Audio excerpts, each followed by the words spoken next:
The, the brain, and in particular the human brain, is the most complex structure we know of in the universe. It's incredibly complicated. It has hundreds of billions of cells, perhaps 100 billion or so neurons, and perhaps 5 to 10 times as many of another kind of cell called a glial cell or class of cells.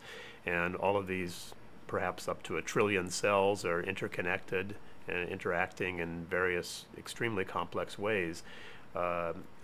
Despite the fact that we have learned a lot about the brain over the last few decades, and you can read sexy articles in Time magazine and elsewhere about how much we know about the brain and see all kinds of pretty pictures about the brain, it really is mostly still a mystery. And the complexity of it really prevents any easy answer to much of what's going on in there at this point.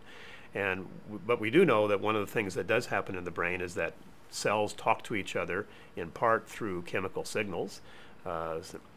Cells release specific chemical substances which have come to be called neurotransmitters, examples of which are well-known molecules like serotonin and dopamine, norepinephrine, acetylcholine, glutamate, and so forth.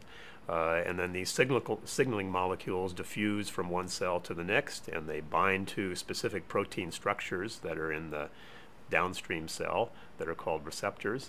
And the neurotransmitter interacts structurally with the receptor, causes the receptor to change in shape in some way, and then that shape change is propagated in the cell through some kind of internal chemistry to do various other kinds of complicated biochemical things inside the cell, or perhaps open channels and cause electrically charged ions to move through and change the electrical potential. So there are a number of different ways that this signaling can have effects on the cells, and this is one of the main ways, if not the main way, that cells communicate with each other in the brain.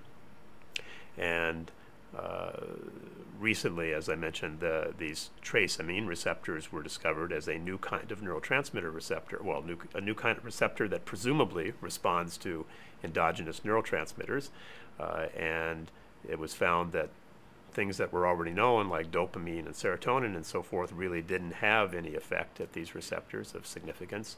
However, other molecules which are known to occur in very small or trace amounts, like DMT, or other amines like dopamine and tyramine and so forth, do have potent activating effects at these receptors. So it provides a means by which another class of molecules that hadn't been appreciated in the past as neurotransmitters now can be elevated to the status of neurotransmitter.